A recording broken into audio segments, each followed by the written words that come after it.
జగన్మోహన్ రెడ్డి లాగా నాకు ప్రజాధనం లూటీ చేస్తూ రాదు. మనందరం చూసాం 500 కోట్ల రూపాయలు ఖర్చు పెట్టి ఒక ముఖ్యమంత్రి ఉండేదానికి ఎలాంటి ప్యాలెస్ విశాఖపట్నంలో కట్టారు. అంతేకాకుండా అక్కడ ఎన్వైరన్మెంట్ కి ఇబ్బంది క్రియేట్ చేశారని కేంద్ర ప్రభుత్వం అదనంగా ఇంకో 200 కోట్ల రూపాయలు పెనాల్టీ వేసింది. అంటే 700 కోట్ల రూపాయలు ఒక్క వ్యక్తి బతికేదానికి ఖర్చు పెట్టారు. మనం చూసాం సర్వే రాళ్ళ పైన కూడా ఆయన మొహం వేసుకునేదానికి సుమారుగా 500 కోట్ల రూపాయలు ఖర్చు పెడతాం. 900 కోట్ల రూపాయలు ఇలా అడ్డగోలుగా సైకో ఫ్యాన్సీ అనండి, సొంతం కోసం అనండి, ప్రజాధనాన్ని ఆనాడు లూటీ చేశారు, ఖర్చు పెట్టారు. అది నాడు నేడు ఎప్పుడు తెలుగుదేశం పార్టీ చేయదు. ప్రజలకి మేము సమాధానం చెప్పాల్సిన బాధ్యత మా పైన ఉంటుంది. అందుకే ఒక క్రమశిక్షణ, ఒక పట్టుదలతో మేము ఆనాడు పనిచేశాం. అదే క్రమశిక్షణ, అదే పట్టుదలతో రాబోయే 5 సంవత్సరాలు కూడా మేము ప్రజల కోసం ఆర్నిసలు కష్టపడతాం, పని చేస్తామని ఈ సభాముఖం తెలుపుకుంటున్నాం. ఇప్పుడు మీడియా మిత్రులకి ఏమైనా ప్రశ్న ఉంటే దానికి సమాధానం చెప్పేందుకు నేను సిద్ధంగా ఉన్నా. ఎస్, నేను వచ్చిన విమానం నేను డబ్బులు కట్టింది. నేను ఇప్పుడు తిరుగుతున్న బండి సొంత డబ్బులు ఖర్చు పెట్టాను. పెట్రోల్ డీజిల్ అయ్యే ఖర్చు కూడా నేనే పెట్టాను. నిన్న రాత్రి నేను ఎక్కడ పడుకున్నా? తెలుగుదేశం పార్టీ ఆఫీసులో, సొంత బస్సులో, నా బస్సులో నేను కరెంటు బిల్ కట్టు నేను పడుకున్నా. గవర్నమెంట్ గెస్ట్ హౌస్ కూడా వెళ్ళా. హోటల్ మర్చిపో, 5 స్టార్ హోటల్ మర్చిపోదు, మాకు అలవాట్లేదు. అది జగన్మోహన్ రెడ్డి కదా. నేను 5 స్టార్ హోటల్ కూడా లేదు, సొంత పార్టీ ఆఫీస్ లో పడుకున్నా. అది నాకున్న చిత్తశుద్ధి.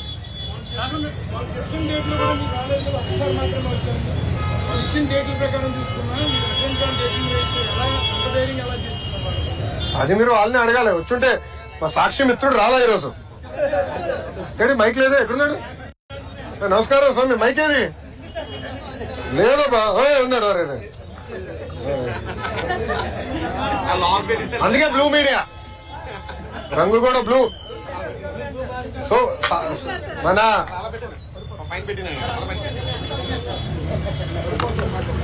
అందుకే సాక్షి అన్న, మీ పేరేంటో చెప్పండి అబ్బా. నాయుడు గారు, ఆయన సమాధానం చెప్పాలి. నాయుడు గారిని అడగండి. ఆ 26 రోజుల నుంచి ఆయన ప్రింట్ చేశాడు కదా.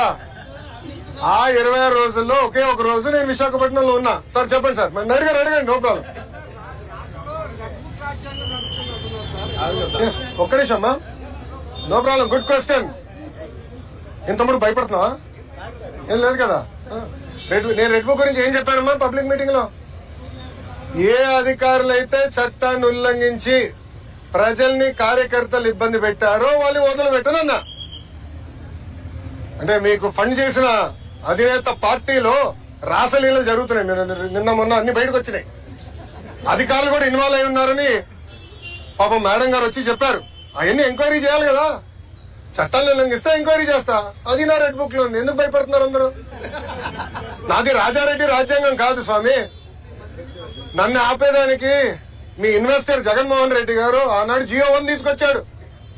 ఆ రోజు చెప్పా మేడం, మడిచి ఎక్కడ పెడతావు పెట్టుకోపో అని. అదే జగన్మోహన్ రెడ్డి గారు ఈ రోజు రాష్ట్రంలో ఎక్కడ తిరగండి వెళ్తున్నారు. Z+ కేటగిరీ సెక్యూరిటీ ఇచ్చి మరి పంపిస్తున్నాం ఆయన. ఇంకేం కావాలి ఆధారాలు నీకు?